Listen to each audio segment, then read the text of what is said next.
మన శరీరంలో గుండె అతి ముఖ్యమైన అవయవం. ఇక ఆ గుండెని కాపాడుకోవాల్సిన రెస్పాన్సిబిలిటీ అందరికీ ఉంది. బాడీలో కొలెస్ట్రాల్ పెరిగితే గుండె పైన ఎఫెక్ట్ పడుతుంది. అలా పడకుండా ఉండాలి అంటే ముందు జాగ్రత్తలు తీసుకోవాలి, కొలెస్ట్రాల్ని తగ్గించుకోవాలి. దీంతో గుండె ఆరోగ్యంగా పనిచేస్తుంది. దీనికోసం కొన్ని చిట్కాలు అయితే పాటించాలి. మీ డైట్లో బీన్స్, చిక్కుళ్ళు, టోఫు వంటి ప్లాంట్ బేస్డ్ ప్రోటీన్స్ తీసుకోవడం కూడా మంచిది. దీనివల్ల ప్రోటీన్ బాడీకి అందుతుంది. ప్రోటీన్ కారణంగా చెడు కొలెస్ట్రాల్ తగ్గుతుంది. మరీ ముఖ్యంగా ప్లాంట్ బేస్డ్ ప్రోటీన్ మంచిదని గుర్తుపెట్టుకోండి. దీనికోసం కొవ్వులను కూడా తగ్గించుకోవాలి. వీటికి బదులు avocado, nuts, olives, healthy fruits తీసుకోవాలి.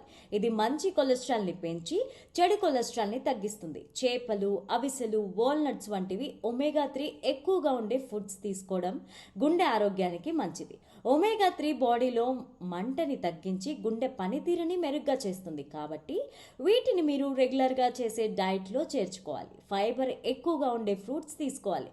దీనివల్ల బాడీలో చెడు కొలెస్ట్రాల్ తగ్గుతుంది. కొలెస్ట్రాల్ ఉత్పత్తి పూర్తిగా తగ్గుతుంది. దీనికోసం మీరు oats, barley, fruits, fiber rich కూరగాయలు వంటివి తీసుకోవచ్చు.